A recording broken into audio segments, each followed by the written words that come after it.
Dear Sir, I don't give a damn to be in the big leagues unless I get something for my work.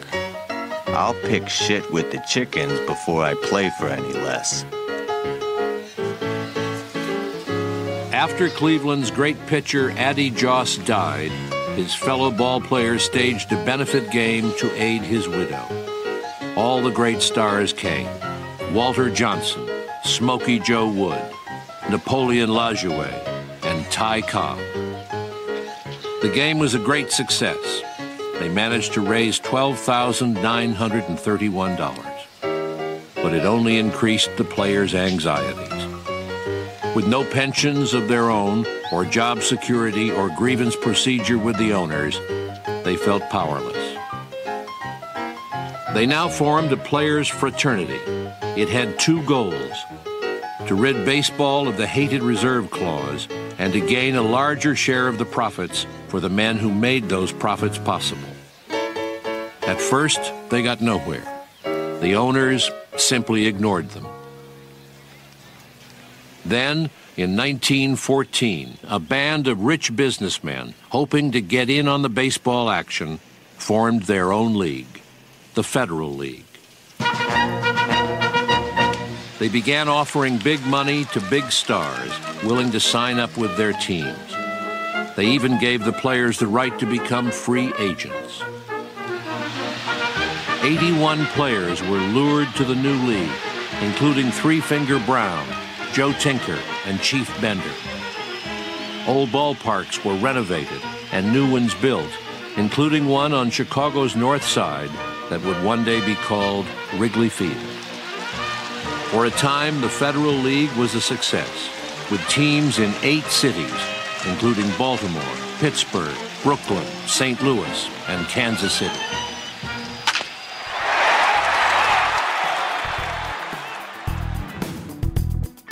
Welcome to Good Seats Still Available, a curious little podcast devoted to exploring what used to be in professional sports. Here's your host, Tim Hanlon. Hey everybody, what's new? What's cooking? What's shaking? How's it going? My name's Tim Hanlon, as announced. Thank you, Corey Coates, our announcer, for doing so again. And the podcast that you have fumbled or stumbled your way to is, of course, called Good Seats Still Available, our curious little journey, usually each week, into what used to be in professional sports. I thank you tremendously for finding us. I thank you kindly for downloading or streaming or whatever means by which you put us in your earbuds. And hopefully you'll enjoy this episode as we have tried to entertain you over the last 60 plus weeks and episodes of such. We're going to go back to baseball this week. We had such a tremendous response, frankly, quite surprisingly, to the baseball league that never was, the Continental League. That was our conversation in episode number 60 with the professor, Russ Buchheit. And former player, by the way, or a former almost player of the Continental League. And we made some references in that conversation to the league that, in many respects, was almost the model that people like Branch Rickey and others involved almost used as its blueprint.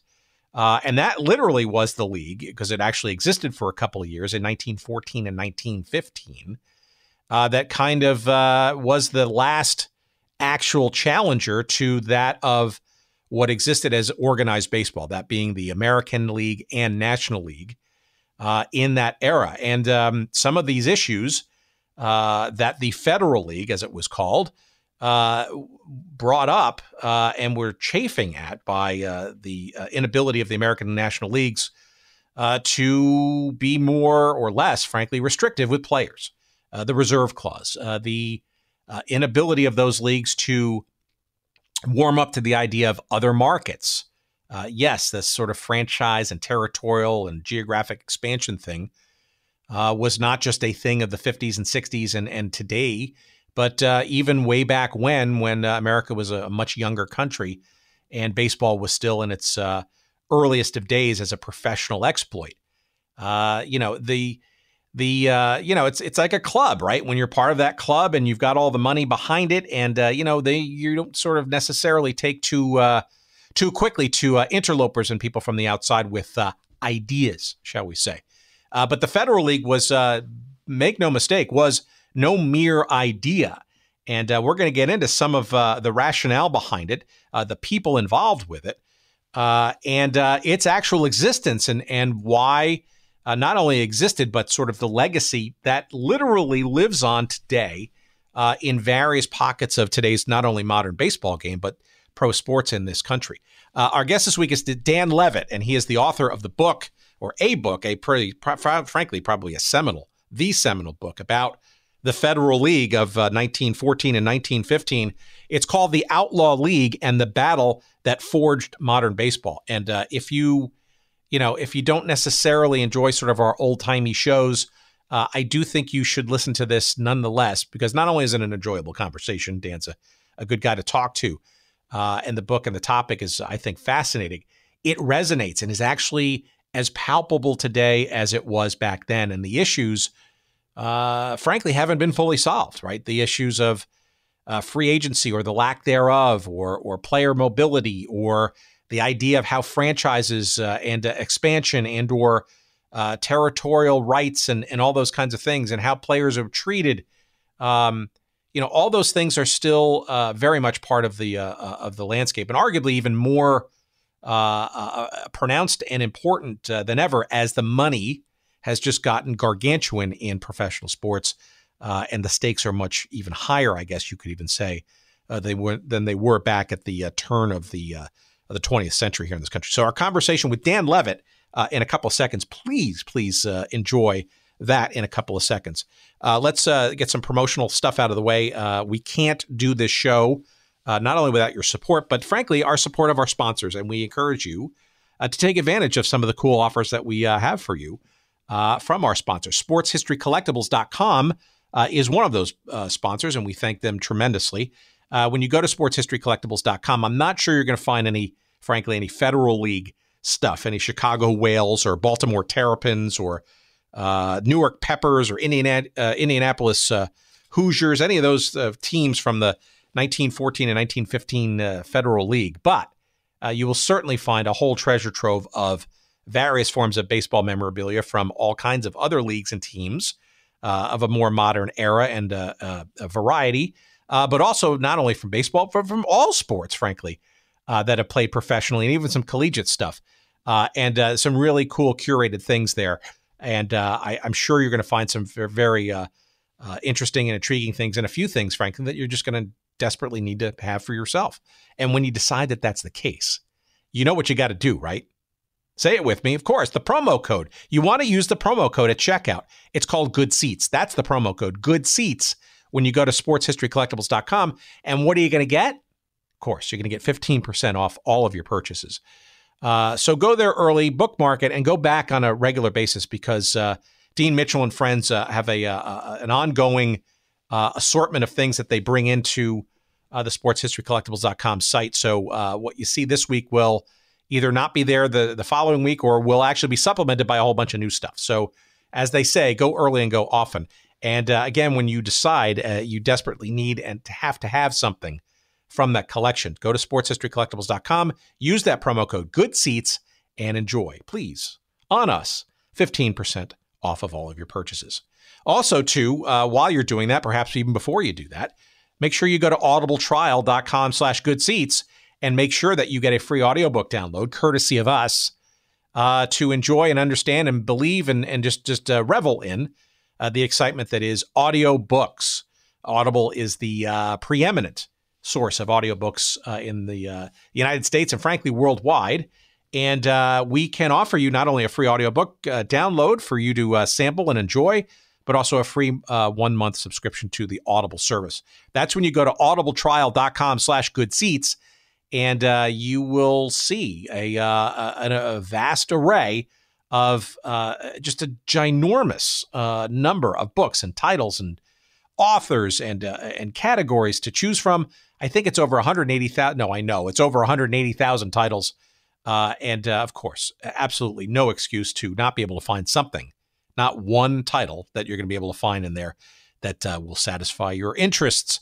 And what a great way to sort of use that free credit to enjoy and sample the idea of what an audiobook is And hopefully Audible's version of such will be enough for you to stick around for a period of time and enjoy many more titles at your fingertips. audibletrial.com/goodseats. Again, a free audiobook download for you to enjoy, as well as a free month of the service. And a reminder, of course, that you can cancel at any time. So it's kind of no risk, right? So the idea of getting a free audiobook, you don't like it, cancel, and you've hopefully listened to the book, you've enjoyed it, and you're on your way. But I suspect that you'll probably want to stick around for a little longer because it's a great service and audiobooks are awesome. Thank you, Audible. Again, audibletrial.com/goodseats. All right. Let's enjoy now our conversation with Dan Levitt. I learned a lot. I always do in these conversations, but this one's especially interesting because it really is not just about old-time history. It's about really sort of the mechanics of professional sports, issues that linger today. And here's our chat with Dan about the Federal League. I hope you enjoy it.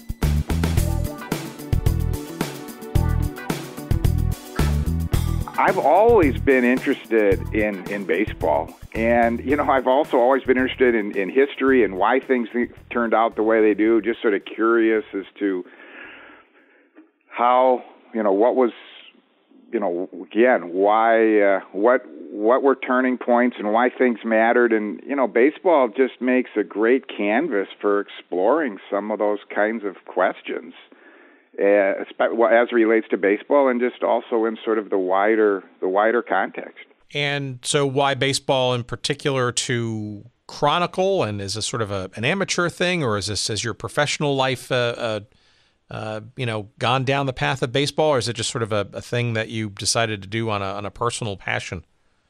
No, it's a personal passion. I'd say it's obviously more than a hobby. But I do have a full-time job. I work for a real estate development and construction company in their capital markets group up here in Minneapolis. Got it. So, all right. So why this Federal League? What was the itch that you had to scratch on this story? What stood out that made it a story worth pursuing? Was it just a general curiosity, or was there a particular issue or thing that came across your radar that said, this is maybe a little bit more interesting to go deeper into? Well, I've always thought it was an interesting story. I mean, just ever since I started reading baseball history. But what really sort of got me involved in it is I wrote a biography of Ed Barrow, who was the first real GM of the Yankees in the 1920s, and really was the guy who built the team, obviously, along with owner Jacob Ruppert. And he was the president of the International League during the battle with the Federal League. And the International League, which was, along with the American Association, was the highest minor league. I guess the Pacific Coast League, too, although that was relatively unaffected. And the International League was probably more negatively affected by the battle with the Federal League than anybody else. And so there was a lot of the book, not a lot of the book, but several chapters dealt with Barrow battling the Federal League. And it was clearly just all sorts of really interesting stories and stuff were coming out of that. And as I dug into his time at the International League during 1914 and 1915, it just felt like, wow, there's a lot of stuff here that people haven't written about before, particularly in the interactions between the two leagues and the trying to sign players away from each. There's been pretty good histories. There was a good history of the Federal League that's been written, but that's sort of the league itself, what was happening on the field, and the really the battle between the two, I don't think had been really dealt with in any sort of interesting treatment. And so I said, all right, I need a new book project. That sounds like a fun one. So let's give our audience a bit of a sense of sort of the prelude to this. So this idea of a Federal League, right? So we're talking about the time in baseball history where the American League and the National League were essentially the two professional leagues, quite separate, but yet, related, that had pretty much at the turn of the century sort of become the place for the most professional of baseball play.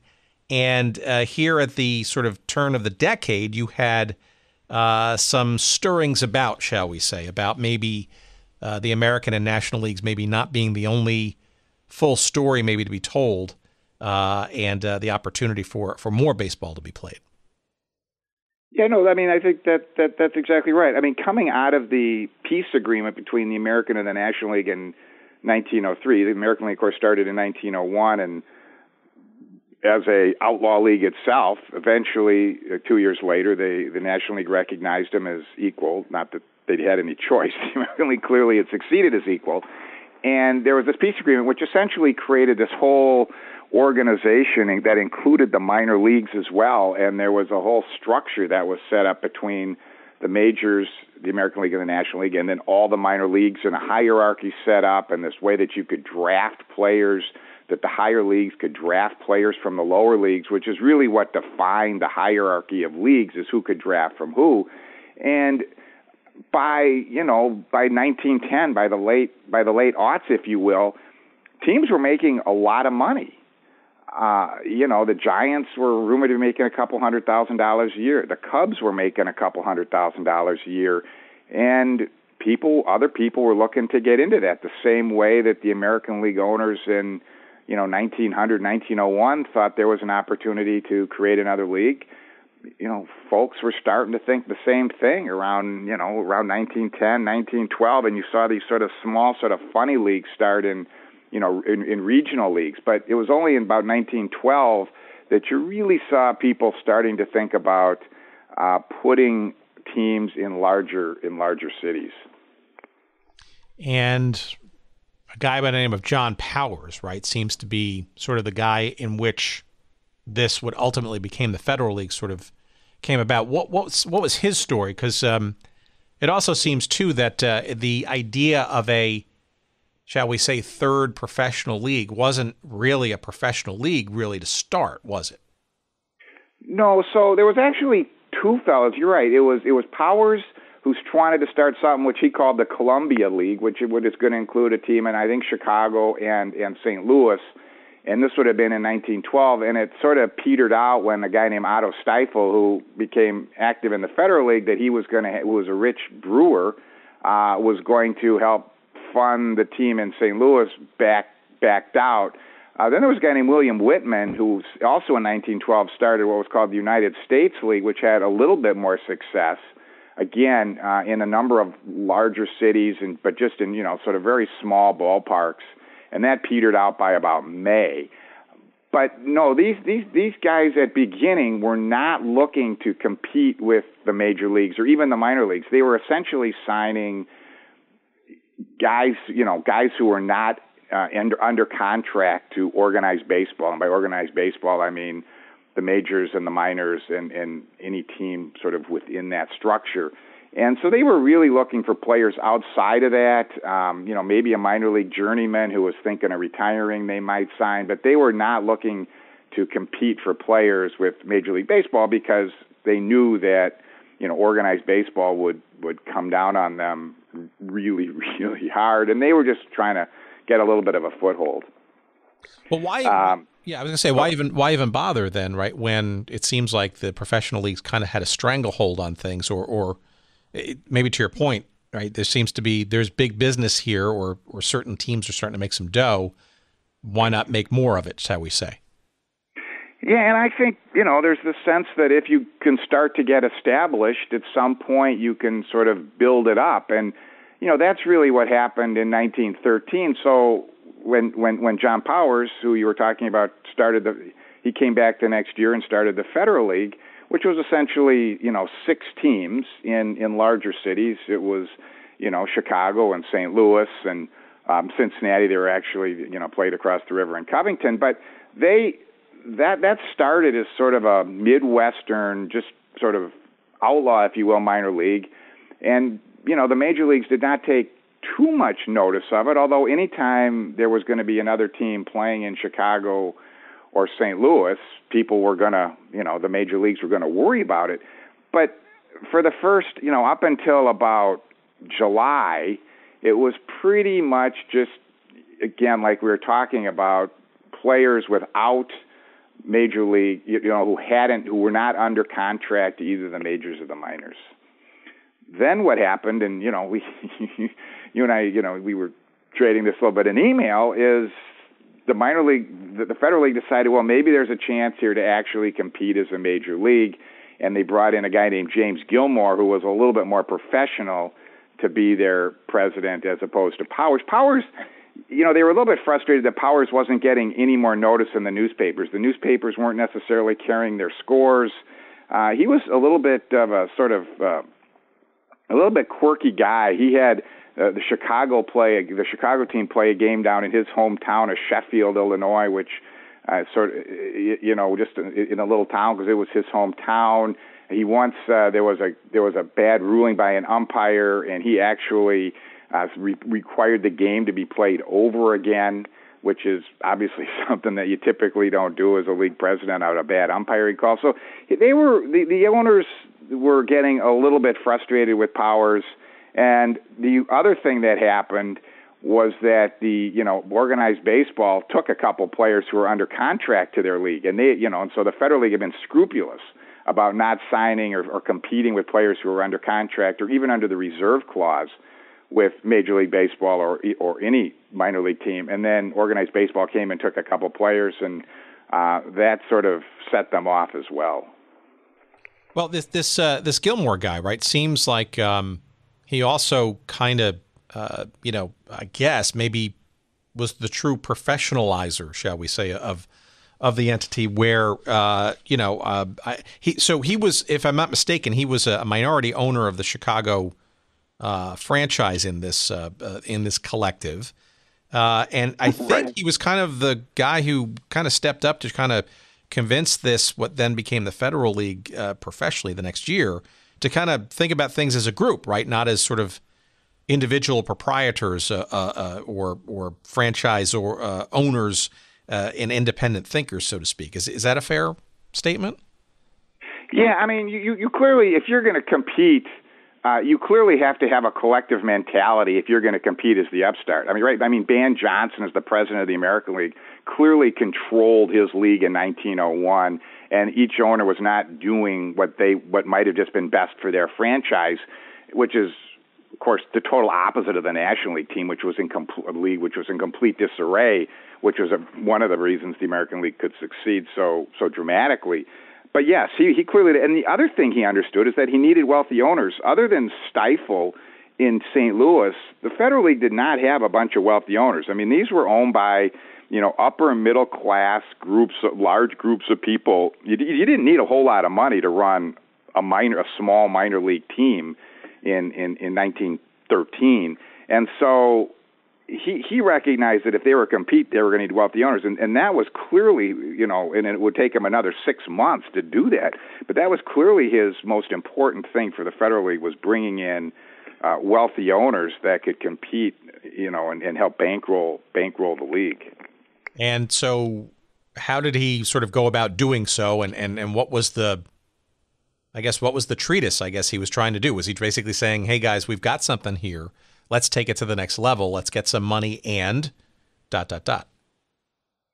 Yeah, so what happened essentially is that, there were 8 teams in the Federal League like there were in the other 2 leagues, and the 4 teams that competed directly with the majors, and some of these teams came later that year, but, Brooklyn and Chicago and St. Louis, he got owners that were wealthy. So the four teams that competed directly with the major leagues, he got wealthy owners. He got Robert Ward, who was probably as wealthy as anybody in baseball, and who was one of the early innovators in bread manufacturing, to own the Brooklyn team. He got Edward Gwinner, who was the son of a contractor and bank owner in Pittsburgh, and then Charles Weeghman in Chicago. And Chicago was clearly the key franchise.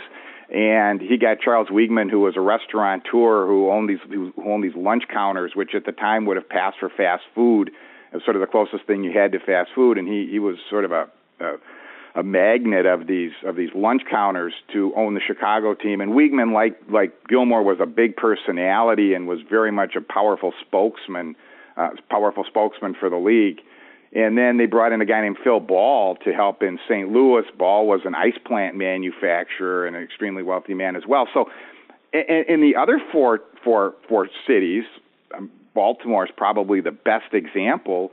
these other cities, Baltimore, Indianapolis, they felt Kansas City, they felt like they should be major league. I mean, these were teams that had double-A franchises, which, again, were the highest minor league. But if you were in Baltimore in 1912, you had a major league team in the National League in the 1890s. You were in the American League in 1901 until the franchise got attacked by the owners of the Giants, and then the franchise was replaced in New York. So you felt like you were a major league. You didn't want a minor league team. And so Baltimore went out and raised somewhere around $150,000 from high net worth local people. I mean, there was no principal owner. They brought in, I don't remember the number, but it was like 300 people who invested in.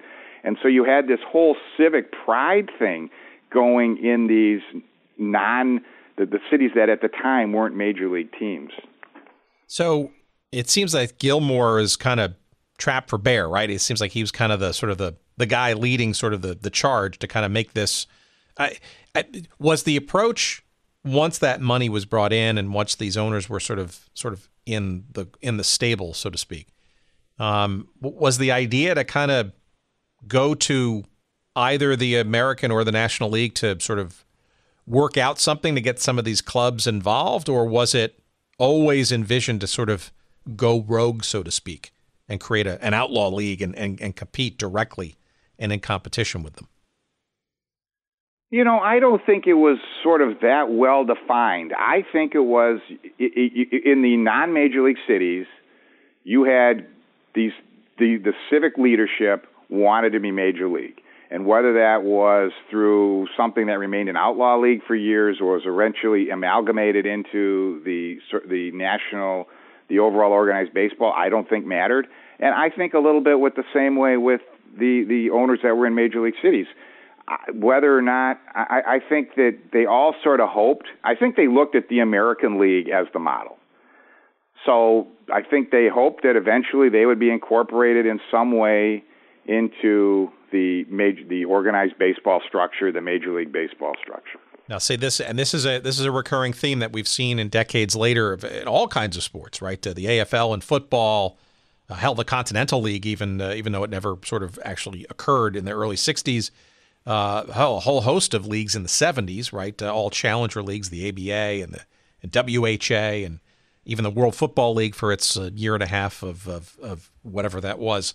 All sort of kind of, looking to kind of grow the pie, right? Or get invited or be brought into this, an environment where a small group of owners had a good thing going. And there was some thought that maybe by expanding or going to other markets, whether that be competition in a current market, right, where there's maybe more demand for product, or an increasing number of other metropolitan areas that fancy themselves as being, quote unquote, major league if only given the chance. And it seems to me that here's a classic case, and maybe the root of such cases, where there wasn't necessarily a lot of impetus from the current status quo to kind of open the doors and let others in. Right, and without getting to the end of the story too quickly, and because there's lots of great stuff to talk about in the middle, I would say that the antitrust exemption that baseball got that came out of the court cases at the demise of the Federal League was the reason that no baseball league ever could challenge again on the field, whereas in these other sports that did not end up with this de facto exemption could, and that was a huge thing because once the battle got going, the owners of Major League Baseball, the pressure on players not to sign with the Federal League was really, really intense. And it was stuff like you would be blacklisted if you signed with the Federal League. You were told once you signed a contract and they tried to steal you back that the Federal League isn't going to be able to pay you and they're about to fail. I mean, all kinds of things that you can't really do if you're governed by the antitrust laws. And again, the blacklist is by far the most powerful of that because the player's obviously then risking his career. Whereas, to my sense, that was going to be always a huge issue with the Continental League ever getting going, that baseball, if they had actually gotten farther along than they had, you would have seen organized baseball come down much, much harder than they did sort of in the initial sort of wooing of the owners for the Continental League away to some of their expansion teams. Yeah, but that's interesting, though, in the Federal League's sort of mindset, right? I mean, the idea of challenging these two leagues, right? Basically, of course, you're going to be branded an outlaw league, but by doing so, right, you take a stand very early on, and you challenge this whole reserve clause in the very first place, right? Where, hey, we're not bound by these laws, right? I mean, we just want to see new markets, and we've got some opportunity here, and maybe this is a better sort of way to force the issue, and why not? We'll go after players, and we're not going to necessarily restrain them, and go for it. So it seems like the die was cast as for the 1914 season as going from something sort of a collective of interest to a full-on, out-and-out third league of professional status, rogue as it might have been perceived by the status quo. Yeah, I mean, the new league is always perceived as the rogue by the status quo. The going after the players, the organized baseball, and Ban Johnson was the president of the American League and probably the most powerful person in baseball.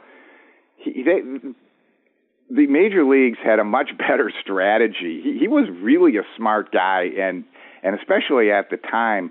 Just a quick reminder, the reserve clause is the clause in the player's contract that says that at the end of the contract, they have to then re-sign. The club has the right to re-sign the player at essentially the same terms, but the salary will be negotiated. So which essentially binds you forever. If every time the contract is over, you then have to re-sign at the club's option, you are essentially bound to the club forever. Now, the courts almost always held that clause was non-binding, but if there was no competing league, it didn't matter because there was no one else to sign you. So once the Federal League would sign players after their contract was over and they were only bound by the reserve clause, essentially they were allowed to do that. Historically, like in the American League or back in the Players League issue in 1890, the owners of the major leagues would sue and say, well, gee, they're bound by this reserve clause, and the courts would always say, no, they're not. The reserve clause isn't binding. What they did this time is they would try and keep the player from signing, but if the player signed with the Federal League, the owners would go to these players and say, it doesn't matter that you sign with the Federal League. You can't play there. You're going to be blacklisted. They're going to fail. They sent emissaries to the parents of some of these players. I mean, the pressure was tremendous, and they'd get the player to sign back with their other team, just ignoring the Federal League contract, and then force the Federal League to come sue baseball as opposed to going the other way, which was really brilliant. And so you were forcing the Federal League to come sue you all the time, and they just didn't have the legal staff or the money to sort of go do all that. Well, it didn't seem to prevent a bunch of major league players from jumping to the Federal League, right? Because better pay and better opportunity and maybe even a bit of passion and belief in something bigger than just simply their playing days, right? Yes, but I mean, I guess my point to a certain degree is that the Federal League never got as many players as they thought they would or should. I mean, they would sign guys. They'd announce these signings, which was probably a mistake. And then organized baseball would realize who they signed and come back and just brutally go back after them to try and sign them. I mean, Bill Killefer was the most famous court case of this. So he was the catcher on the Phillies that the Federal League signed. And then the Phillies came and said, we'll match that. We'll give you a whole lot of money. Come back to us. So he basically broke the contract he'd signed with the Federal League and came back. And when the Federal League signed over breaking that contract, the courts kind of used, a little bit of, sort of weak logic to claim that, in fact, even though the reserve clause that he had jumped on wasn't really binding, the Federal League came with, quote, unclean hands, and that he, in fact, could stay with Philadelphia, so that you had this situation where the Federal League would sign guys, and then they'd bounce back, and so that in 1914, they probably had of their 180 to 200 players, probably 50 that had some major league experience, but probably only about 10 or 15, at least for the beginning of the year, that were established major leaguers. Interesting. 400 at-bats or more and a couple, 200 innings pitched kind of thing. Well, it didn't stop people like Charles Weeghman, though, from spending some money to try to get some players, regardless of their entanglements maybe with current teams. You're right. I mean, the guy that really set the deal off was Joe Tinker. He signed Joe Tinker in December of 2013, and that's when the Federal League knew, or the organized baseball knew they had a war on their hands. He signed Tinker for 3 years at $12,000 a year, which was just a monster salary for the time, especially for 3 years. Of course, the National League had totally screwed up Joe Tinker. He had, he had been the manager of Cincinnati, a player manager of Cincinnati. Cincinnati had fired him because he had some conflicts with ownership. He was about to sell him for $25,000 to Brooklyn. That was all sort of this funny agreement that they had at the National League at the winter meetings, where the writers were egging on Ebbets and Charles Ebbets, the owner of Brooklyn, by telling the owner of Cincinnati that Ebbets didn't have $25,000, and then Ebbets saying, "Yes, I do," and it was just very screwed up and done very sort of on a slapdash kind of basis. And so Tinker was kind of in limbo land as they were trying to figure out who was going to buy him and pay how much. And then all of a sudden, Weeghman jumps in, pays, and signs Tinker. And that clearly was the key signing and changed the nature of the battle. And then Tinker and Weeghman went off together to try and sign additional players for the Federal League, and Gilmore was out at that point lining up these owners. And so by the time the season started in April, the Federal League had a decent group of players, although not as much as they would have liked, minus Bill Killefer, and 4 pretty wealthy owners. Before we get to the other teams in the league as it gets going in earnest as a professional league in 14, more on Weeghman. Weeghman, he's obviously a crucial figure both in this league and down the road, as we'll sort of get to. But it seems like he not only put a bunch of money behind his team, but he also seemed to be sort of very promotionally adept, maybe from his work at owning all these cafeterias. But maybe give a little sense of sort of kind of the stops that he pulled or didn't stop to pull, or whatever other analogy I'm trying to throw out there. What efforts did he kind of undertake to kind of get his team sort of on the Chicago baseball landscape? Because, to remember, right, the idea that there are 2 other teams competing in Chicago at the time, right, the Cubs and the White Sox, both pretty successful teams. Yeah, having sort of being able to advertise the team in just all of these restaurants of his was a huge advantage. I mean, the other thing is don't forget that at the time, the Cubs played on what was the White Sox played on the south side, and the Cubs played on what was at the time sort of this old west side, several miles due west of downtown, of the Loop. And where Weeghman built what is now Wrigley Field was called Weeghman Park at the time.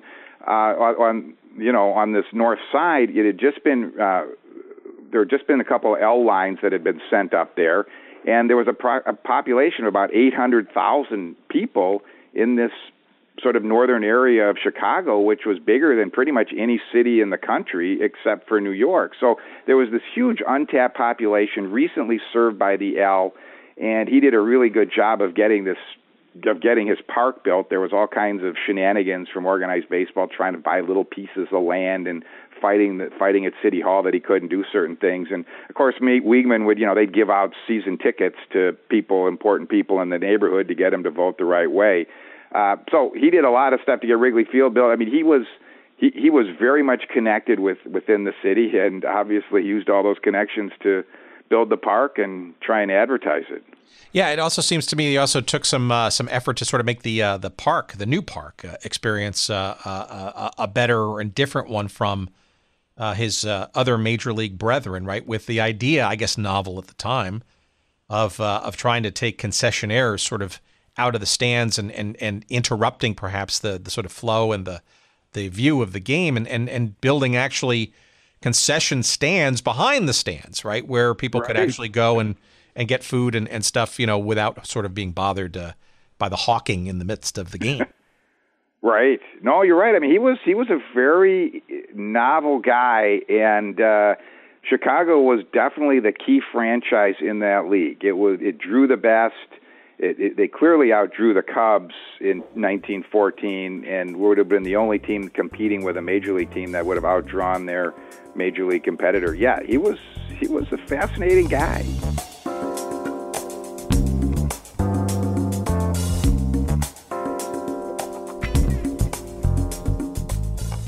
All right, just when it was getting interesting, let's bring this to a grinding halt, shall we? Just kidding. We got to pay the bills around here, and our friends at Audible have been very helpful in attempting to allow us to pay some of those bills, and we want to call them out now and remind you that a free audiobook download is yours for the taking, and also a free 1-month subscription to the service of Audible at audibletrial.com/goodseats. Again, audibletrial.com/goodseats for your free 1-month trial of the Audible service, and most interestingly, a free audiobook download for you to enjoy. 180,000 titles and growing every day to choose from, and there's absolutely no excuse to not find at least one title amongst that cavernous selection available to you that you won't find to be enjoyable and good for the soul, including a couple of books that might be interesting to our audience. And yes, some new ones, frankly, that I'm finally listening to. One that I'm listening to right now is by Carson Cunningham. It's narrated by Paul Bamer, and it's called Underbelly Hoops, Adventures in the CBA, a.k.a. the Crazy Basketball Association, which is really, of course, about the Continental Basketball Association, which for many years was sort of this ragtag minor league of the NBA. And it's a book I'm about 2 chapters into right now, and hopefully maybe a guest will get for a future episode. Also, in my queue, next up, is another guest that I'd like to get, and her book that she wrote is also narrated by her. Her name is Jeannie Buss, and of course, Jeannie is the daughter of Jerry Buss, of course, the wildly successful founder of the Los Angeles Lakers and the LA Forum, and Jeannie is clearly today the brains behind the Los Angeles Lakers today. She and her brothers were active, of course, in things like, along with her father, World Team Tennis, the Major Indoor Soccer League with the LA Lasers, all kinds of stuff. So her book is next on my list. That's called Laker Girl, and that too is available on Audible. And again, it's one of the many thousands of titles that you can choose from when you go to audibletrial.com/goodseats. And again, you too can get your free audiobook download to give it a try, perhaps one of those 2, or perhaps one of the other 180,000 titles available to you as well. Give it a try, audibletrial.com/goodseats. Thanks for listening, and back to our conversation.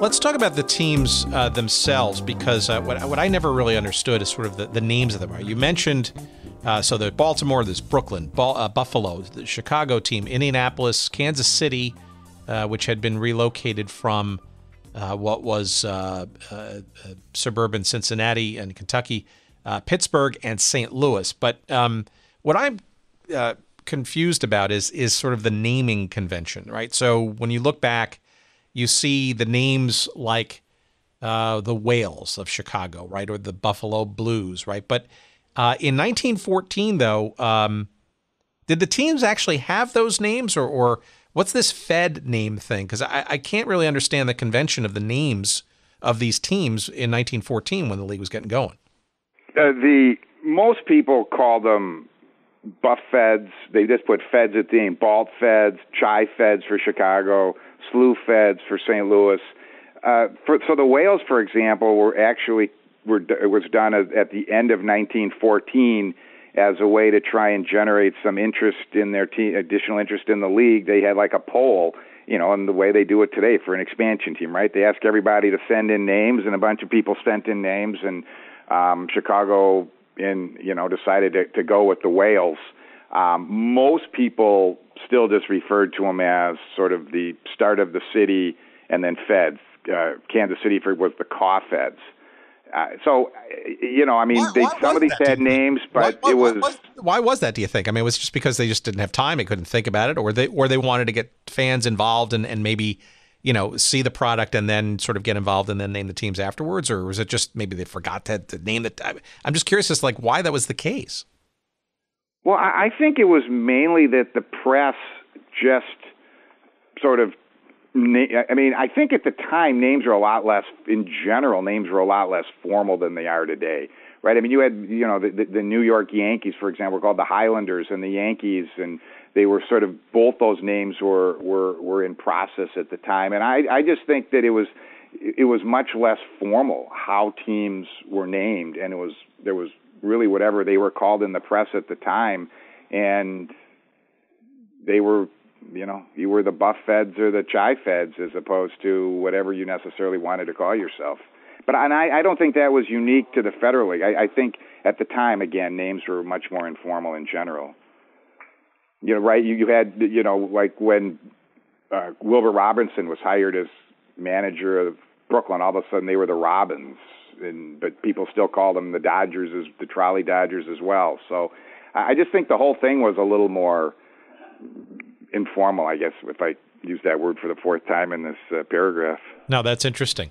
So on the field, though, pretty competitive, right? Yeah, I mean, I don't want to overstate it. I mean, they were clearly better than the minor leagues, but they were clearly a notch below the major leagues. I mean, I guess I'd compare maybe to wartime baseball. To be a major league, I think, I think playing ability obviously matters. I think, to define a major league, there's other criteria as well, such as, do the major leagues regard you as a threat, and do they recognize you as a major league? Does the press recognize you as a major league? Are you viewed as do you have control over your players, right? I mean, which is the difference between a major league and a minor league, and that a minor league doesn't have control over their players. The bigger leagues can draft them and take them away. I think on all of those, it clearly was a major league. I think the talent-wise, I mean, I think the best team in the Federal League probably was no better than the worst team in the majors. But again, I guess I'd compare it sort of to wartime baseball in terms of its talent level. So, but clearly it was also doing pretty well at the gate, right? I think in Chicago especially was an interesting story, right? Because you had the Chi Feds outdrawing actually the White Sox. Excuse me, they were outdrawing Cubs somebody. For sure, and maybe the White Sox. I mean, the problem is that attendance. There's no real good attendance figures. The major leagues sent what they call clockers to these games to actually sit in the stands and record how many fans were there, and they came up with these numbers that were clearly too low. Then you had the Federal League itself, which didn't really release attendance figures, but at the end of the year would release numbers that were wildly inflated. There's a couple of ways to sort of back into what the numbers were, and if you based on there were some papers at the Hall of Fame based in the Herman papers that you can figure out sort of what the Kansas City attendance was for about the first 2/3 of the season, because one of the major league teams got a hold of that from the team itself. And then you can sort of back into it from Baltimore, which as part of some of these court cases had income statements released. And if you can sort of figure out that if the average ticket price was 70 cents and the visitor was getting a quarter, you can kind of sort of back into what their attendance ought to have been. And the best guesses are that, the attendance for the averaged, per team for the Federal League was probably around 130 to 140,000 fans for the year. And, the National League in 1914, I think was around, 213,000. So it's probably, you're looking at 2/3 of what the major leagues was. But I think that the other interesting thing is that where you had the Federal League competing with a minor league team, like in Baltimore, for example, you would have games where there would be 10,000 people showing up at a Federal League game and 200 people showing up across the street at the International League game. Same kind of thing in Buffalo, but not to the same degree. These cities where you could say you had a major league team versus a minor league team, the fans resoundingly went to the Federal League. Now, you didn't draw as well in Buffalo as the team would, as a major league team would in Detroit, for example. But the fans who were going to games clearly and by huge numbers were picking the Federal League over the minor league team that was there at the time. So there was evidence or some appetite that in these cities that didn't have American or National League franchises, that there was a level of top-tier major league opportunity there. Oh, absolutely. I mean, clearly these cities viewed their team as their Federal League team as Major League, and they clearly chose them when they went to games over the minor league team. That was most clear in Baltimore and Buffalo, but it was certainly true in Kansas City and Indianapolis, if not quite to the same degree. But very clearly their attendance was much stronger, and those cities viewed themselves as major league cities, which was huge for those guys. Yeah, and that's interesting too, because you've got sort of like it's a dual-headed sort of approach, right? You're trying to compete competitively and truly be accorded major league status, or at least confusion, in the cities that had an American League and a National League, or in some cases like Chicago, both franchises, where you're also at the same time trying to, I guess, till some new soil with the Baltimores and the Buffaloes of the world. I stand corrected. Before I mentioned the Chi-Feds of 1914. They actually outdrew the Cubs, but not the White Sox. So if you think about it, right, that's for a fledgling league that didn't exist the year before, was arguably amateur in status the year before, and that thus branded an outlaw league by the two incumbents. The fact that they were the number 2 of 3 professional baseball franchises in Chicago, that's a pretty good showing for Mr. Weeghman and friends. Absolutely. I mean, I think that Chicago was clearly the flagship of the Federal League, and if everybody could have run their team as well as Weeghman, I think you would have had a better chance of success. I think Chicago was unique in that the Cubs, by that time, were owned by a guy named Charles Murphy, who was forced actually to sell the team before 1914 because he was so disliked by the other owners and the fans. I mean, so the Cubs were just a very much a franchise in disarray, and the White Sox were, we're quite a few miles south, obviously, and so I think there was room. There was clearly room for that franchise in the north side of Chicago, where you may not have had the same kind of thing in Pittsburgh or St. Louis, where the stadiums were a little bit closer together, and it was a little bit harder to differentiate it, and the teams were generally, Pittsburgh was a very beloved franchise, and St. Louis, you were competing with 2 others, and it was probably too small a town at that even at that point to have 3 major league franchises. All right, well, let's talk about sort of the aftermath of the 1914 season, because and we kind of hinted at it before, but maybe this is the right time to sort of bring them up. But we mentioned the Baltimore Terrapins, which were if not more important, maybe not as a powerhouse franchise and attendance and all that kind of stuff, but as a metaphor for the league itself and its consternation with the idea of the reserve clause and some of the other sort of issues, the antitrust concerns, the ability for others who wanted into the professional big-time Major League Baseball game to get into it.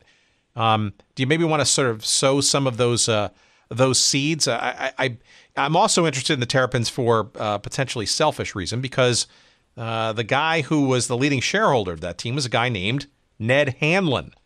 Obviously, right. Related with my surname. I'm not sure how related I am. I need to go back. But as a Hall of Famer, I'll take a little bit of shine to that perhaps I was distantly related to Mr. Hanlon. But the idea of that team actually was very community oriented, from what I understand. A lot of shareholders sort of spread around sort of the Baltimore metropolitan area. But it became and I'm curious as to how it became the leading buttress around the Federal League's thinking about what it could and should be relative to its closed competitors in the American and National Leagues. Well, Baltimore, of the four teams that were not that were owned sort of on a community basis, where you had multiple investors. I mean, the Indianapolis team in 1914 was the same way. I mean, I think Indianapolis actually had like 600 investors. Baltimore had less than that. Baltimore raised the most money. I think it was $164,000, if I'm not mistaken. I'd have to go back and double check. From to capitalize their team, build the stadium. I mean, you just had this tremendous civic interest in it. And again, you had a team that had been Major League twice in the last 25 years, and so you had this incredible sense of, we've been cheated out of a team twice. We aren't going to be cheated out of a team again. This is our team. We're a major league city. Baltimore at the time was one of the top 10 largest cities in the country, and so this was a very civic kind of thing that we want to be major league, and we're going to make sure that we hold on to this. Ned Hanlon, of course, had been a manager of the team in the 1890s when they had been basically the best team in the National League for a number of years, won 3 pennants in a row, and was a huge celebrity in the town. I mean, this was a big deal to get their major league team back.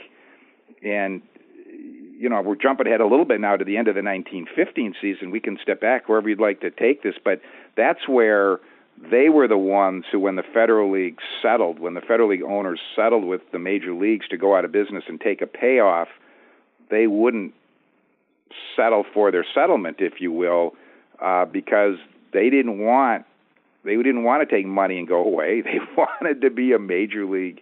They wanted to be a major league city. Well, and that's fair. So we can go back to the team specifically in a minute, but it's my understanding that off season, though, that 14-15 off season was kind of where the league, though, kind of started this whole process about going after the AL and the NL with an antitrust sort of lawsuit dimension to things. Is that right? Yeah, so what happened, so essentially there was some hope for a peace agreement after the 1914 season. Actually, Weeghman was, if Weeghman and Ward and Brooklyn and Ball and St. Louis could have all been given the rights to buy a major league franchise, they probably would have abandoned the Federal League at that point and gone on. And that eventually fell through. And once it fell through, the Federal League sort of rededicated itself to pushing ahead. Before you go further, why do you think that fell through? Because the leagues didn't sort of see the threat as viable? They didn't think the Federal League could last another year? Hubris? All of it? Well, all of it. I mean, essentially, the Charles Murphy in Chicago came back and basically Weeghman was going to buy the Cubs, and Murphy had supposedly sold his interest before the 1914 season, but it turned out he still actually had a little interest in the team and refused to sell, and so that the deal with Weeghman was going to fall through. Also, Robert Ward, who owned Brooklyn, and again was sort of was the wealthiest guy in the league at the time. He was going to have the rights to either buy the Boston Braves or the Yankees, who were then owned by Frank Farrell and William Devery, who were a couple of sort of unsavory Tammany guys that were in the process of running out of money, and the American League was looking for someone else to buy it, but there was some objection to getting a Federal League owner in the American League.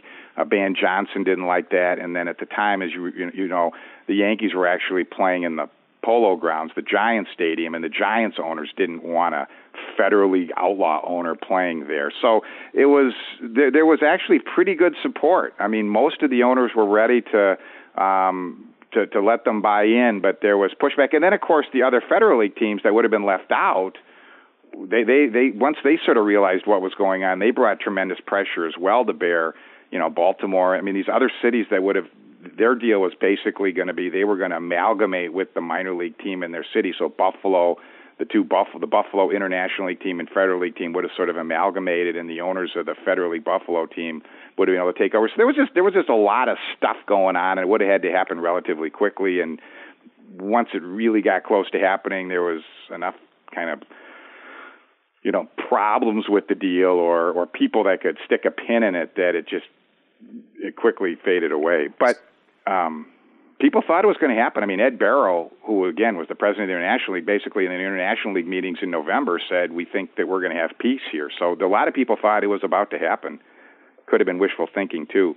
Well, I guess so, because you even had some new owners come in the midst, right? So I'm curious as to either if it came before, during, or sort of after the determination that peace was not going to break out before the 1915 season.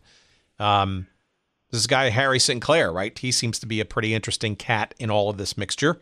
And just to go back, the Indianapolis Hoosiers franchise actually won the 1914 title, beating out the Chi-Feds by a game and a half for the pennant. However, Indianapolis did not seem to be a big draw at the gate. And I think that's sort of why Sinclair was brought into the mix to maybe take that franchise and do something better with it. But maybe you can sort of give a little bit of background as to who this Harry Ford Sinclair character is and was. Sure. So that's an interesting story. So Sinclair, so essentially once the peace settlement failed or sort of, kind of went away because there was enough of people that could throw roadblocks in the way of it, both sides sort of went out to try and bolster themselves for the coming year. And part of that was going out to find new rich owners. And in fact, both sides, Gilmore and Weeghman, actually met with Jacob Ruppert, who went on to own the Yankees at French Lick, Indiana, where the hot springs were that Ruppert would vacation at. And Ban Johnson of the American League sort of managed to talk Ruppert into buying the Yankees. But both were going after Ruppert. Both sides are trying to bolster their ownership with rich guys. And a guy named Pat Powers, who had been a longtime executive, who disliked organized baseball for his own reasons. He had been forced out as president of the International League. He knew Gilmore and he knew Sinclair, and Sinclair was just at this time. I mean, he was really a wealthy guy. He had basically an oil. It's now Sinclair Oil. He was a rich oil guy in his late 30s, looking for something fun to do, and Powers basically talked him into taking a shot at the Federal League. And Powers was going to be the president of the team, and Sinclair was going to be the owner. And the first team they were going to take was Kansas City, which essentially owed a whole bunch of money to the league, and the league essentially declared it bankrupt and owned by the league. Kansas City didn't want to lose their team and actually went to court and claimed that the league couldn't take the franchise back, and the court ruled for Kansas City. So all of a sudden, you had this guy Sinclair who wanted to move a team to New York, and Powers, for his own reasons, wanted to put the team in Newark. Powers was from northern New Jersey, and he felt like between Newark and Jersey City, there was a population of about 600,000 people, and there was a real opportunity to put a team in Newark. And so you had Sinclair now, you had a guy with money, but you didn't have a franchise. So then at the last minute, they kind of went to Indianapolis and managed to, and Indianapolis also owed a whole bunch of money to the league. Robert Ward in Brooklyn had been funding both of these teams.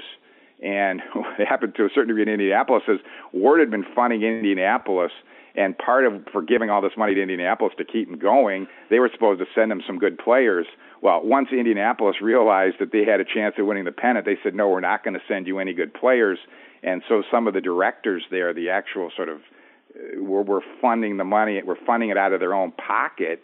And so they were, by the time that the season ended, they were pretty much out of dough between both themselves and and all the preferred shareholders, all the people who invested in the team.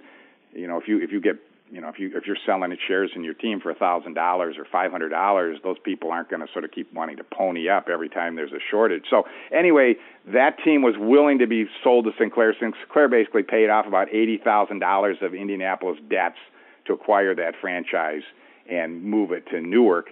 But it was a little bit dicey there at the end because they thought they had Kansas City, and Kansas City stopped them at the last end by getting the courts to rule that they couldn't take their franchise away. But he went all in, right? I mean, he built a new stadium in Harrison, right on the /Newark border there. Yep. He went after John McGraw of the Giants with a gigantic contract, which, McGraw, obviously a legend in the making and obviously down the road as Hall of Famer, who famously rejected it, right? So proving he couldn't be bought, so to speak. But it didn't seem like Sinclair was was done just absorbing debt and moving a franchise, right? He seemed like he'd be doubling down on something that he thought obviously would be something going into the 1915 season. Oh, absolutely. I mean, he clearly thought that this was something that could work, and Powers was a baseball guy, so he had a baseball guy on his side. It was just an interesting. Supposedly, he offered McGraw $100,000 salary, and I guess if he really offered that, it's hard to see McGraw turning that down, just given the amount and the prestige that would have come with that. But he clearly came after McGraw very hard, and yeah, he was one of the early sort of frustrations within the Federal League is that you had Robert Ward, who felt like he was owed these players from Indianapolis, and then you had Sinclair, who bought the team and had just come up with $80,000 to bail out Indianapolis. And so there was actually this debate between Ward and Sinclair within the Federal League over which players should be,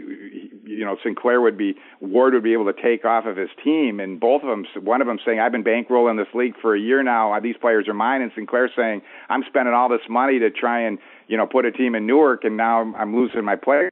So yeah, he was all in, and these owners wanted to win. There's no question, like you were talking about earlier, that there's obviously a huge value to being able to sort of run the league as an institution and fight as a team. But there's no question these owners were in it to win, too. And do you think they were not only in it to win, but also do you give them credit or any of these guys credit for any kind of foresight to say, all right, even if this league doesn't sort of last more than a few years, something good for us, perhaps melding into the American League or the National League will result and it will have been worth it? Or is that giving them too much credit? I think you're giving them too much credit for foresight. I think they thought it was going to work. I think Ward, I think by the middle of 15, jumping ahead a little bit, I think it was clear that this whole thing wasn't going to work out the way they wanted it to, and that the losses were just mounting, and that they weren't hurting the American and the National Leagues enough that those guys were ever really going to give in. I'm actually surprised that the Federal League got as much as it did when they finally settled. But no, I think they felt like they were going to make it as either a third major league or be amalgamated into the majors, and that was their expectation. And if that wasn't going to work, they were just going to be a big money loss, like we were talking about earlier, like the World Football League or something. So what was the reaction of the American League and the National League as the 1915 Federal League season got underway? I mean, were they kind of perplexed that this thing was not they couldn't kill it off, and or they couldn't undermine it, or they couldn't come to some kind of agreement? I mean, it almost feels like maybe it redoubled their efforts to kind of figure out a way to knock it off by the end of the 15 season. Well, I think they were actually they were feeling not as. They were nervous, but I think they kind of knew what they were up against. I think it was the minor leagues that were really getting completely demolished by especially the International League. So just to go back where you and I were chatting just a minute ago, sort of after the peace agreement, the Federal League redoubled their efforts to sign a bunch of players for the next year, most famously Walter Johnson. But there was another 15 players as well that they thought that they had signed. So for Walter Johnson, they actually signed Johnson to a gigantic contract for $17,500 a year for something like 3 years. So they had signed him, and Major League Baseball came in and said, "You don't really want to do this. We'll give you more money, and you should re-sign with us." And Johnson essentially just ignored or repudiated his Federal League contract and signed back with organized baseball. The same thing happened with about 5 or 6 other guys, and the Federal League, that's what led to their antitrust. They basically said, this is crazy. We can't sort of sue on every single one of these. We have the players and the owners manage to drag these things out in court. It's hugely expensive. And so that's why in January of 1915, they filed this antitrust suit against organized baseball, basically listing all of these, sort of trying to consolidate all of these things where organized baseball had clearly violated contracts, violated the antitrust laws, and they filed with famously Judge Landis, thinking he was a trust-busting judge and would help them. And also there was this hope that he liked guys like Three Finger Brown and Joe Tinker, who were not obviously, but were both in the Federal League at the time. And so between that and his trust-busting, they hoped that he would, rule in their favor. And as we know, they were sadly disappointed. Before we delve into that part, let's talk about the actual season, because it seemed like it was a crazily competitive season in the Federal League, with an interesting asterisk of baseball history in terms of who won the pennant that year. You're right.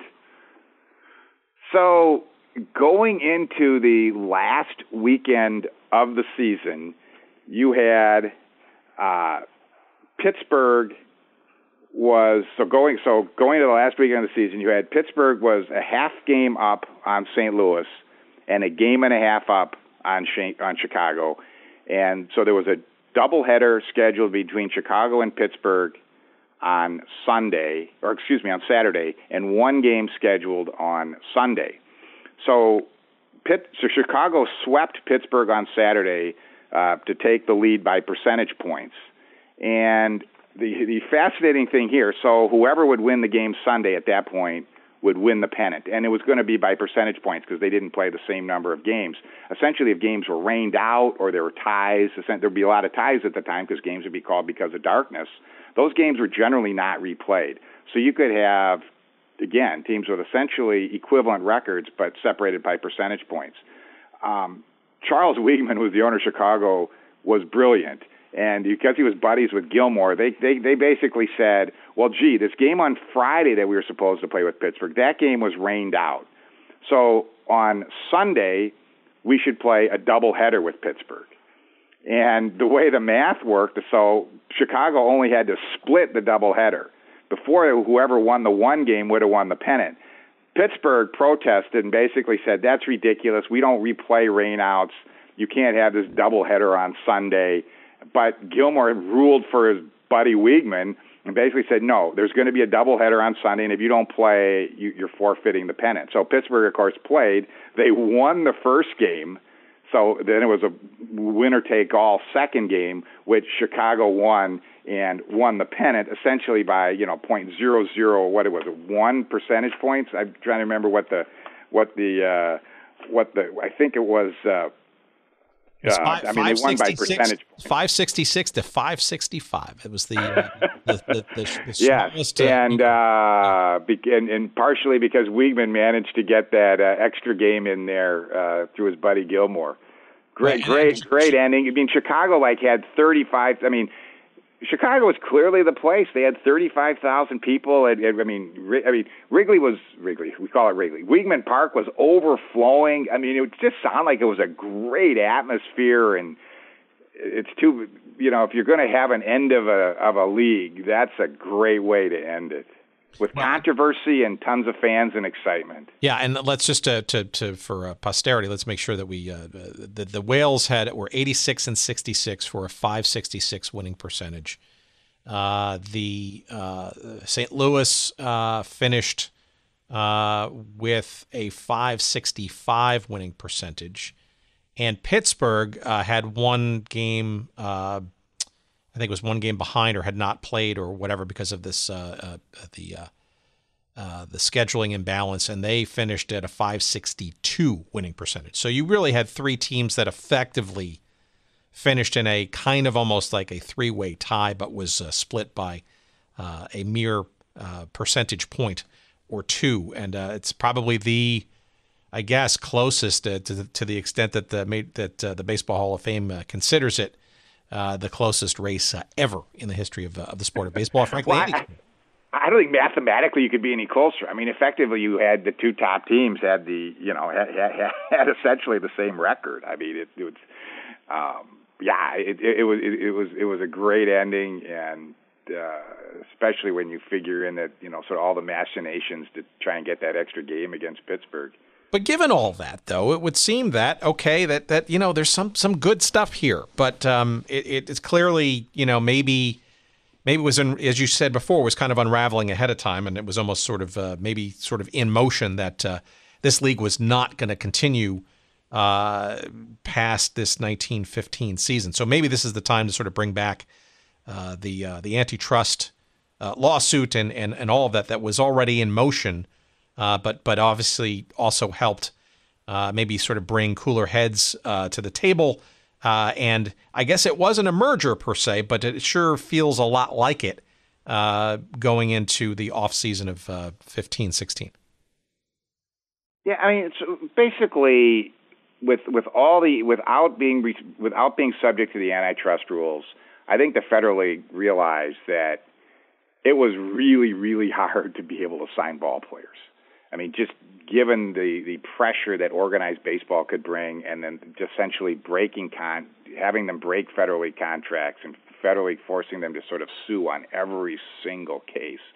And so the Federal League their players in 1915 were good, but they hadn't gotten sort of the bump that they had hoped to get with this sort of like this 20 sort of person raid at the end, with Walter Johnson and Paul Parrott and Ivy Wingo and other guys they had lined up that sort of then went back.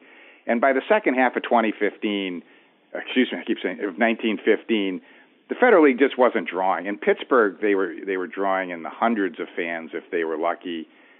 Some of the teams were dropping their bleacher seats to 10 cents from a quarter to try and get people. Brooklyn was just not drawing at all compared to the Dodgers. And so it was hard to see where they were going to be able to make it, given the expenses of being a major league.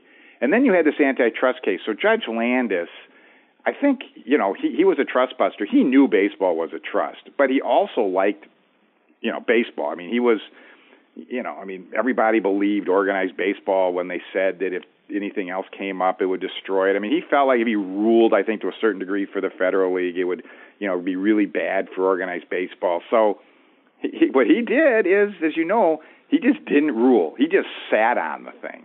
So you had the Federal League waiting for this ruling that organized baseball was violating the antitrust laws, and, Landis just didn't rule. He just kept sort of postponing any sort of ruling. And so as the year 1915 went on, the Federal League was continuing to suffer huge losses.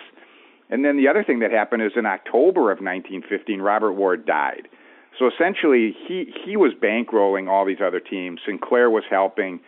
And once you didn't have Ward to bankroll all these other teams, again, teams like Kansas City, and at the time, mostly Kansas City was mostly then, but it also was a little bit of Buffalo.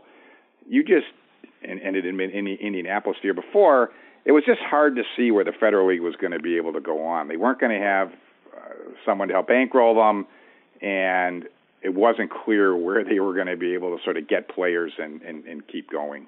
So it seems like almost that Landis's indecision or lack of a time frame to sort of make a decision almost encouraged the two sides, organized baseball and the Federal League, to kind of almost sort of backhandedly maybe actually brought them closer together to kind of iron out some kind of agreement. No? Yeah, I agree. I mean, I think that had he ruled that baseball was violating the antitrust rules, I think you would have seen a lot of players jump because they would not have had to worry about the blacklist, and baseball could not have sort of treated the contracts with the same impunity as they were before. Although, again, the contract issue was not an antitrust issue. That was just sort of a violation of contract issue. But you would have clearly seen a different response. So, yes, I think that, and I think Landis, despite all his, what we know about him now, his arrogance and his sort of quirky personality, I think he was a very smart guy, and I think he recognized that this was a very likely outcome of his just sitting on this thing, that it would lead to some sort of a settlement.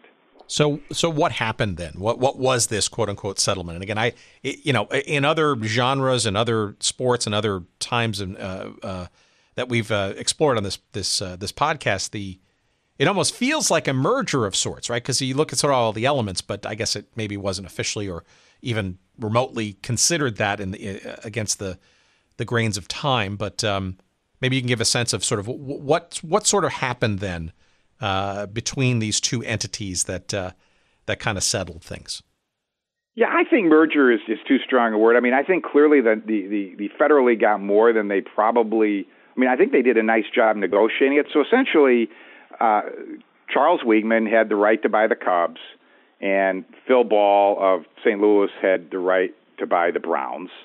The baseball was going to pay Robert Ward's estate and the current owners, George Ward, who was his brother and a minority owner. They were going to get in Brooklyn. They were going to get $400,000 over 10 years. So they were going to get over 20 years. So they were going to get $20,000 a year for 20 years.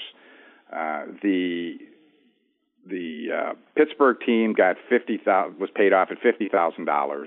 And again, I mean, the Pittsburgh owners probably lost. These teams are losing at least $80,000 to $100,000 a year. So it didn't really match up. The league contributed $50,000 towards Weeghman's purchase of the Cubs, and so you had two owners. The funny thing about the two owners that were allowed to buy into major leagues is that they were allowed to, and the other thing is that the Federal League was forced to honor their players' contracts. Well, I mean, they had to honor them anyway, but they own them. So to the degree you had good players, you could sell those players' contracts to the major league teams. And guys like Lee McGee and some other players, were sold to the majors, to teams. On the other hand, if you couldn't sell them, you were forced to, if you had signed a guy to a 3-year guaranteed contract, you were forced to pay him for another year. So there was both some positives and negatives to that. But the interesting thing, so since the Federal League teams owned essentially their player contracts, the 1916 Cubs and the 1916 Browns were basically amalgamations of two squads. So you picked the best of those players. I mean, it was kind of a nice deal for those teams got a nice little bump in playing ability. You were essentially putting two major league teams together and picking the best of them. And Sinclair got a nice little payday for his 1-year experiment with the Newark Peppers, huh? Yeah, he got $200,000, I think $10,000 a year for 20 years. I think it was probably less than he lost, but he also he took over the player contracts for all the teams that had sort of gone out of business. So Kansas City and Buffalo had really forfeited their franchises to the league. They hadn't been able to pay their bills for the end of the year, and the league was just sort of subsidizing them. So he took over a whole lot of those player contracts and had the ability to sell those players to the major leagues to the degree he could get anything for it. Do we want to talk about the asterisk that was Rupert Mills and the Newark Peppers? Sure. So Rupert Mills had been signed by Newark before the 1915 season. He was they signed him from Notre Dame, and they signed him to a 2-year contract. And essentially, I think it was $3,000 a year, and Newark wanted to buy him out after the season. They tried to buy these players' contracts out, and Mills said, "I don't want to be bought out." So Mills would show up. So this was 1916. There was no league. He would show up at the park at 8:30, sit around there for a bunch of hours till lunchtime, go have lunch, come back, sit around till 6, and go home. And he would collect. And eventually, by about July, both he and the Newark folks had sort of grown tired of the charade, and they agreed to some settlement. But he would show up every day for about 4 months, so that because he didn't want to take a buyout and he wanted to get what he had been promised. Yeah, that's a funny story. I agree. So technically, you had a player in a league that didn't even exist anymore. But I mean, you're right. It does seem like it's curious to me that you've got the American and National League owners essentially buying out quite a bit of, not for a whole lot of money, but essentially buying out a lot, and then a couple of the owners actually getting, in the case of Sinclair, a fairly nice payday given the player contracts and all, but also two of the owners getting effectively two of the weaker organized baseball franchises and injecting new life into them. So I say the word merger, and again, many historians have not used that word. I'm an amateur historian at that, right? But it does seem like that for a league that only existed for 2 on-field seasons, really, it was a fairly decent result for those who kind of knew what they were sort of up against and had some resonance, right? I mean, including some legacies, right? Including like the anybody who goes into Wrigley Field now, right, owes a debt of gratitude to Charles Weeghman and that park, because without that park, the Chicago Whales and his then ownership of the Cubs from that, you would not have the friendly confines today. You're right. No, I mean, I think, letting the two owners buy in, organized baseball wanted to get a new ownership for the Cubs. I mean, they thought they had gotten rid of Charles Murphy when Charles Taft bought him out in 1914, and then it turned out Murphy still owns some. So I mean, they wanted a new ownership in Chicago, so that actually worked out for them. They had wanted. The Browns, Hedges had wanted to get out of ownership for a while and was happy to take his money and go home. So I don't think, clearly, baseball was, the Federal League owners got something that they wanted. They wanted Major League ownership, and they got it.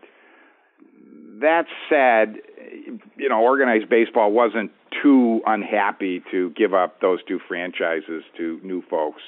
And then you had the money that was paid out, again, so you had the $400,000 over 20 years to the Wards and $200,000 over 20 years to Sinclair. I mean, it's real money, but, once you start looking at it over 20 years, all of a sudden, on a present value basis, it's not quite as significant. But, yeah, when you tack in the players who were sold, there was probably a total of, $800,000 that was paid out to the Federals. All right. Well, I guess let's round home. No pun, perhaps pun, with this on this story with the years that followed, because we mentioned it before a couple of times, but the Baltimore Terrapins, to your point earlier, the ownership did not kind of want to go quietly, and really that they were sort of the lasting sort of remnant of this league that continued to push this case all the way up to the Supreme Court. And I think it's an important legacy. If you want to kind of just gently walk us through sort of what this Federal Baseball Club versus the National League case was about, and sort of what transpired. I guess it was in 1922, finally, the Supreme Court finally got to this case. Right. So the other teams, Kansas City and Buffalo, that were sort of owned municipally or community ownership, they had run out of money, but Baltimore hadn't. And Baltimore, when the two sides reached the settlement, Baltimore said, no, that's not the deal. I mean, we want to be a major league team. You can't just sort of collapse this league on us like this. And so they basically sued everybody, including the other Federal League owners, saying, it was unfair the way you collapsed this league, and Major League Baseball shouldn't have been able to do all this stuff to us through the antitrust laws. And so they sued under the antitrust laws and said, this isn't right. You can't do this. Baseball is a violation of the antitrust. Baseball violated antitrust. And so it went to, they actually won at the first level, at the first level of the court. That said, when they won, the judge essentially instructed the jury that baseball was, in fact, interstate commerce. And just without getting too legally technical here, for Congress to be able to have jurisdiction over something, over an industry, it has to be interstate commerce. Otherwise, it's within the state, and it's just governed by state laws. Today, essentially, the way the courts interpret things, pretty much anything is interstate commerce. But at the time, it was a much narrower definition of what was interstate and what was commerce. And the judge in that first case said it's interstate commerce, so the jury naturally ruled for Baltimore, and they gave him $80,000, which under the statutes was tripled to $240,000, and then they were awarded legal fees. So essentially, Baltimore got $264,000, which was a lot of money at the time from baseball. Baseball appealed, and it actually looked for a time like there might be some sort of settlement, because baseball they could always lose. They didn't want to keep going and be possibly subject to antitrust laws. And Baltimore, they clearly weren't going to be given a major league franchise. And so, if they could come out with something close to that 264, that might look good. But they couldn't settle. They kept going, and eventually it went on appeal. The courts ruled that the courts actually ruled it two ways in favor of organized baseball. They ruled that baseball was not commerce, that playing baseball was not commerce, it was entertainment, and that it was not interstate either, that taking players across the line, players going across state lines for the sake of this entertainment was not. So it wasn't interstate and it wasn't commerce, and it was appealed to the court. Baltimore then appealed that to the Supreme Court, and the Supreme Court ruled 9-0 actually in favor of organized baseball, that baseball was neither commerce nor was it interstate, and so it was essentially given this de facto antitrust exemption, which, as people have challenged it going forward, because clearly we define interstate commerce differently now than we did in 1922, the courts do anyway, that the courts have said when it's come back up, sort of stare decisis, right, that we're not going to overturn this previous case, even if it doesn't really make sense in today's ruling. It's up to Congress to finally overturn this, not up to us in the courts. And I would say that antitrust exemption has allowed baseball to remain free from any competitor on the field over all these years versus what we've seen with the ABA or the AFL.